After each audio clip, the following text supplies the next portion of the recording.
Ya, sehingga akan mendapatkan kualitas pekerjaan terbaik dari tiap-tiap subsistem. Nah, tentu membuat repot buat pemilik, oleh karena itu bisa dibantu oleh konsultan untuk mengintegrasikan semua pekerjaan subsistem tersebut agar berjalan secara baik, secara sistem. Kita ada belajar apa itu sistem.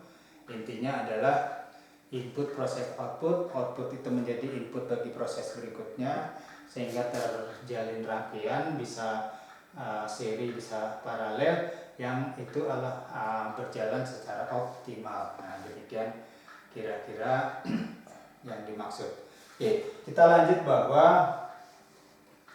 dalam kenyataannya kadang-kadang ditemukan bahwa rancangan proyek itu untuk menjadi aplikasi fisik itu sangat dekat waktunya, dan memang untuk teknologi kita lihat adalah teknologi informasi dan komunikasi yang paling cepat berkembang, sehingga ibarat ponsel, telepon seluler awalnya segede ulekan, harganya 7 juta, bisa untuk MacBook kelengar ya.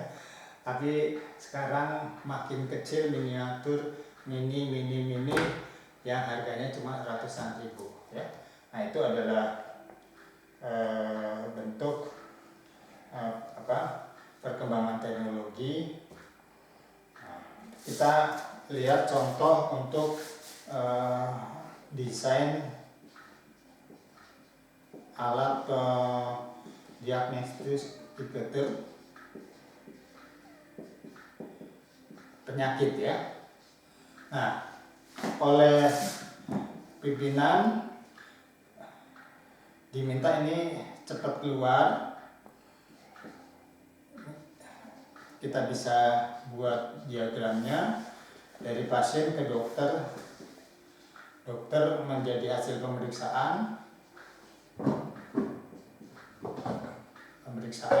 kemudian masuk ke alat diagnosticator, menjadi hasil diagnosa ya.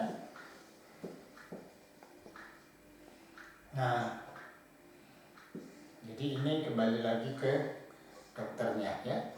Jadi dengan alat tadi, pasiennya di Indonesia, dokternya di Jerman bisa disembuhkan ya dengan teknologi saat ini ya. Jadi seorang insinyur pada dasarnya adalah seorang problem solver. Apa maksudnya? Insinyur haruslah menjadi pemecah masalah, bukan problem maker atau pembuat masalah ya. Insinyur atau ahli teknik ya, pada dasarnya haruslah menjadi pemecah masalah, bukan problem maker. Problem solver, maaf ya, ini salah besar. Harus menjadi pemecah masalah, bukan problem maker, pembuat masalah ya. Nah, kadang-kadang seorang insinyur lupa bahwa ada cara KISS. Apa maksudnya? Keep it simple, stupid. Nah, jadi buatlah sederhana mungkin bodoh ya. Nah, ini contoh adalah untuk alat kamera dari satelit yang perlu senantiasa menghadap ke bumi ya.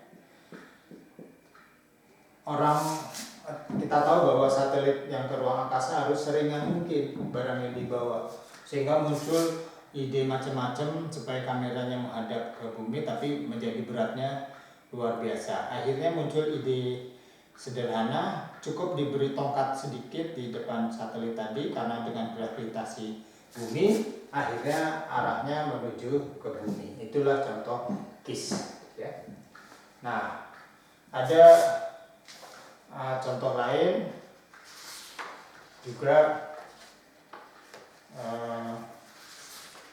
untuk mencari ide-ide yang lebih sederhana. Nah, seorang insinyur diberi tugas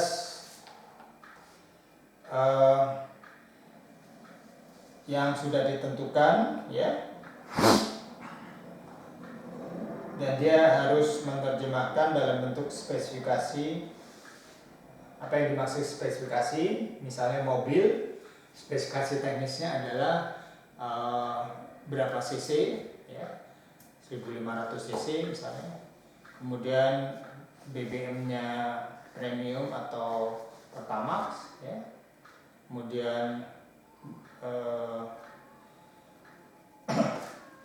spesifikasi yang lain ya, mungkin sudah pakai teknologi yang terbaru ya, yang tanpa karburator atau dan sebagainya ya. Nah, pengetahuan yang didapat, pendidikan pengalaman itu sangat penting untuk mendapatkan solusi yang baik. Dia juga perlu menggunakan daya cipta atau ingenuity. Dalam mengevaluasi kemungkinan, dia harus mengandalkan pertimbangannya. Kemampuan ini ditentukan oleh pengalamannya sehari-hari ya. Kemudian